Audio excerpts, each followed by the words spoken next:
अस्सलाम वालेकुम नाज़रीन, मैं हूं आसिफ जट। ज़रूरी नहीं है कि आपके जिस्म के ऊपर पाकिस्तान आर्मी की वर्दी हो तो ही आप हीरो हैं, या वतन के लिए कोई मेडल लेकर आए तो ही आप हीरो हैं। कुछ लोग गुमनाम हीरो होते हैं। मेरे साथ ये मेरा भाई है मसूद भट्ट, ये गुमनाम हीरो हैं। तो इनके मुंह पे तारीफ नहीं कर रहा, सुनेंगे हैरान रह जाएंगे। ये जी मुर्दा लोगों के हीरो हैं। अब आपको ये बात भी नहीं हजम होगी मुर्दा लोगों का क्या हीरो होता है। जब आप खुदा न खास्ता इस पाकिस्तान के अंदर कहीं लापता लाश बन के आप पड़े होंगे तो इन जैसे लोग आते हैं जो आपको निकालते हैं। रिगार्डलेस कि आप कोई मसीही हैं, आप कोई हिंदू हैं, सिख हैं, मुसलमान हैं, कोई भी हैं, अगर आप नाले में पड़े हुए हैं पिछले 50 दिनों से तो ये आपको निकाल लेंगे। आप जंगल बेलों में पड़े हुए हैं, आपको ट्रेन ने हिट किया है, आप नौमौलूद थे, आपको माँ बाप छोड़ के चले गए, तो फिर इस जैसे फरिश्ता सिफ्त लोग सामने आते हैं और आपको उठाकर आपकी आखिरी मंजिल तक पहुंचाते हैं। बहुत ही मुश्किल काम है, कीड़े पड़े हुए हैं लोगों को, गंदा है, गलाजत है, उनको गुस्ल देना, उनको आखिरी आरामदाह तक लेकर जाना। आज 3 लोगों को इन्होंने अभी जो है वो उनका जनाजा करवाया और 3 लोग दफनाए हैं। उनमें से एक शख्स वो था जो 23 तारीख को ट्रेन से हिट होता है, गुजरांवाला का रिहायशी था, अपना नाम सिर्फ बता सका और उसके बाद कुछ ना बता सका। दुनिया से वो चल बसा, 2 दिन वो अस्पताल में रहा, लेकिन उसको पिंडी लेकर जाना था। ये जो हमारा धरना हुआ, जो मामलात हुए, उसमें वो नहीं जा सका, दुनिया से चला गया। एक वो बंदा है। दूसरा बंदा वो है जनाबे वाला जो बिल्कुल ही जिसको कोई जानता ही नहीं है, वो बेले जंगल से इनको लाश मिली और बड़ी कोशिश की कि वर्षा मिल जाए, नहीं मिले।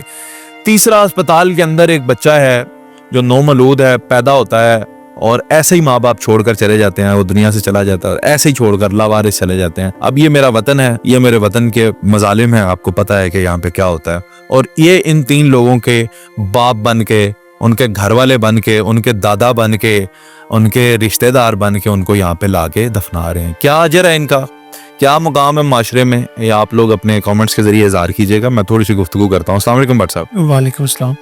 भट्ट साहब, मैं तो सुनकर ही उस वक्त से ही मेरा मूड ऑफ हो गया कि एक नौमौलूद भी था, माँ बाप छोड़कर चले गए। ऐसा होता है जी, माँ बाप छोड़कर चले जाएं? ऐसा ही है जी, ऐसा ही है। ये DHQ जेल में डिलीवर हुआ था और इनके जो वालिदैन जी इसको छोड़ के वहाँ पे चले गए।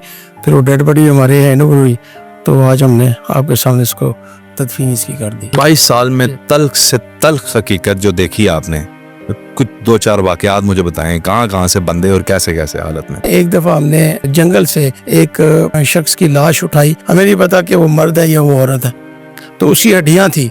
मेरे साथ पुलिस वाले थे, मेरे दोस्त भी, ये साथी भी मेरे साथ थे। तो हर बंदा जो है ना वो डर रहा था उनको हड्डियों को जो है ना हाथ लगाने को। तो फिर मैंने सबको, जाहिर है ये मेरा काम था, मैंने टीम को लीड करना होता। अगर मैं ही डर जाऊं या मैं घबरा जाऊं तो फिर दोस्त जो है ना साथी काम नहीं कर सकते। तो फिर मैं गया, मैंने उन हड्डियों को, मैंने एक एक हड्डी को अपने हाथ से चुना, फिर उनको दफनाया हमने। नालों वगैरह में भी लोग, नालों में भी थी जी। एक दफ़ा सराइलमगीर जो दरिया के उस तरफ एक बहुत बड़ा नाला है, तो वहाँ पे एक डेड बॉडी पड़ी हुई थी, कोई 3 दिन से पड़ी हुई थी।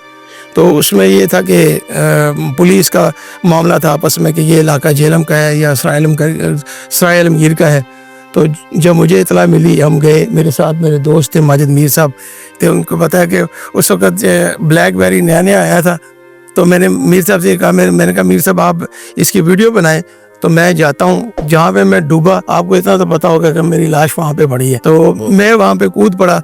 मैं स्विमर नहीं हूँ, मैं तैराक नहीं हूँ, तैर नहीं सकता। तो मैं बस इसी जज्बे से चला गया आगे।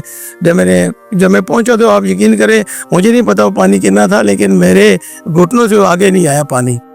तो मैं डेड बॉडी के पास गया, मैंने अपने ग्लव्स निकाले जेब से, जो उस डेड बॉडी को मैंने सीधा किया तो सामने कोई तकरीबन 20-30 लड़के बैठे हुए थे। फिर मैंने उनको पुकारा, उनका हौसला बढ़ा, फिर वो मेरे साथ आए, हमने उस डेड बॉडी को यानी उस नाले से निकाला फिर मिलके। और इस तरह के वाकयात कितने होते हैं जिसमें नौमौलूद बच्चों को माँ बाप छोड़ जाते हैं, या जिंदा बच्चों को ही बाज़ औक़ात कूड़ादानों में फेंक जाते हैं? ऐसे ही है जी, ऐसे ही है। हमें बाज़ औक़ात ऐसे जो केसेस मिल जाते हैं कि बच्चों की डेड बॉडियाँ मिल जाती हैं, देख के बहुत दुख होता है कि उनको जंगली जानवरों ने काटा हुआ होता है, खाया हुआ होता है, उनका गोश्त नोचा हुआ होता है, तो वो हमारे पास आती हैं। या फिर ऐसे है कि बच्चे जो है ना वो जिंदा बच्चे लोग छोड़ जाते हैं, तो हम अक्सर जो है ना वो, बल्कि मेरा पैगाम आपके प्रोग्राम के थ्रू ऐसे भी है कि कोई इस तरह का कोई मामला हो तो शौकत मेमोरियल वेलफेयर ट्रस्ट से रब्ता करें और बच्चे हमें दे दें, हमारे वाले कर दें। चलें जी, अल्लाह ताला आपको इस काम में मज़ीद इज़्ज़त दे, तरक्की दे, आपका हौसला, आपकी टीम के लिए बहुत सारी नेक ख्वाहिशात, तमन्नाएं हमारी اور ہماری سپورٹ میں ان کا نمبر اور ان کا جو ان کے آرگنائزیشن کا نام ہے یہ چلا رہا ہوں اس نیت سے کہ اگر آپ نے خدا نہ خواستہ یہ فیصلہ کر لیا نا میں نے اپنے بچے کو پھینکنا ہی ہے تو آپ برائے مہربانی پھینکے نا, آپ ان کو دے دیں. اگر آپ کو کہیں ایسی ڈیڈ باڈی نظر آتی ہے نا جہاں آپ کو شرم آ رہی ہے کہ ہم نہیں اٹھا سکتے یا اس بندے کو ہم کیسے ہاتھ لگائیں, آپ کے اندر انسانیت اتنی مر چکی ہے کہ اب آپ کو ایک انسان کو ہاتھ لگاتے ہوئے شرم آ رہی ہے, تو آپ ایسا کیجئے گا کہ یہ جانور ہیں, آپ ان کو فون کر لیجئے گا, یہ آپ کے حصے کا کام کر دیں گے. تو برائے مہربانی ان نمبروں پر رابطہ ضرور کیجئے گا. اپنا خیال رکھیں. اللہ حافظ. اللہ نگہبان. پاکستان زندہ باد.